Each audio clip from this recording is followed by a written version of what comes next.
Uttar Pradesh police constable भर्ती परीक्षा मामले में गिरफ्तारी हुई है। भर्ती परीक्षा पेपर लीक मामले में ईडी ने यह कार्रवाई की है। यूपी पीएससी की आरओ परीक्षा पेपर लीक मामले में कार्रवाई करते हुए जो ईडी ने यह कार्रवाई की है और यूपी पुलिस कांस्टेबल भर्ती परीक्षा मामले में गिरफ्तारी भी हुई है। आपको बता दें कि आरओ परीक्षा में फर्जीवाड़े के आरोप लगे थे, पेपर लीक के आरोप लगे थे। तब से इस पूरे मामले की जांच चल रही है। छात्र प्रदर्शन भी कर रहे थे, वो तस्वीरें भी हमने आपको दिखाई थी। अभी फिलहाल इस मामले की अपडेट ये है कि ईडी ने कार्रवाई करते हुए गिरफ्तारी कर ली है।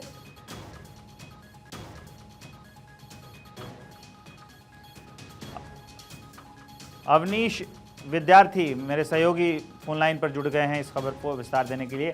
ये गिरफ्तारी किसकी की गई है, कहां से की गई, इस बारे में क्या जानकारी है अवनीश? ये देखिए काफी महत्वपूर्ण अभियुक्त हैं ये दोनों, सुभाष और ये काफी दिनों से जिस तरीके से उनके मामले को लेकर के मामला चल रहा था, ईडी पहले ही इन्वेस्टिगेशन कर रही थी इनके पीएमएलए के एक्ट के अंतर्गत, और उसी के आधार पर इनकी जो है गिरफ्तारी की गई है। उनको जिस तरीके से पूरे मामले में उनकी भूमिका मिली, चाहे वो आरओ की परीक्षा हो, पुलिस भर्ती की परीक्षा में भी आपको याद होगा इनमें जो है उसका राजीव नयन, रवि अत्री, तमाम सबका नाम था। कुछ संपत्ति उन्होंने इस तरह की भर्ती परीक्षाओं में धांधली करके जुटा रखी थी और उसी के आधार पर जो मनी ट्रेल मिली है उसको देखते हुए इस पूरे मामले में ईडी इन्वेस्टिगेशन कर रही थी और आखिरकार इस मामले में उनकी गिरफ्तारी जो है वो की गई है। कितने लोग गिरफ्तार किए गए हैं अवनीश? फिलहाल 2 लोगों की गिरफ्तारी इस मामले में हुई है जो इस मामले के मास्टरमाइंड बताए जाते हैं। कहां से गिरफ्तारी हुई है? उनको जो है लखनऊ से गिरफ्तार किया गया है और उनको पूछताछ के लिए बुलाया गया था। कई बार उनको पूछताछ के लिए बुलाया गया था। कुछ और भी लोग इससे पहले इस पूरे मामले में पुलिस की हिरासत में, यूपी पुलिस ने भी उनकी गिरफ्तारी करके उनको जेल भेजा था। कई राज्यों में भर्ती परीक्षाओं में धांधली को लेकर के अलग अलग राज्यों में भी इनके खिलाफ केसेस हैं।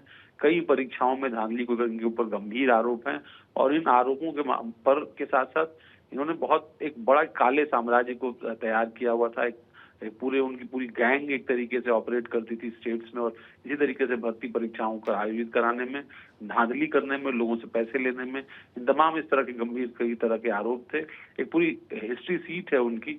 फिलहाल अब इस पूरे मामले में ईडी की इन्वॉल्वमेंट, उनकी कार्रवाई, उनकी गिरफ्तारी के बाद इनकी जो मनी ट्रेल है या जो काला कारोबार इनका है उस पर लगाम कसने की कोशिश जो है वो ईडी की तरफ से रहेगी। ठीक है, इस जानकारी के लिए बहुत बहुत शुक्रिया। खबर पर नजर बनाए रखिए। तो ये बड़ी अपडेट हम आपको दे रहे हैं कि ईडी ने 2 मास्टरमाइंड रवि और सुभाष को गिरफ्तार किया है आरओ परीक्षा के फर्जीवाड़े मामले में।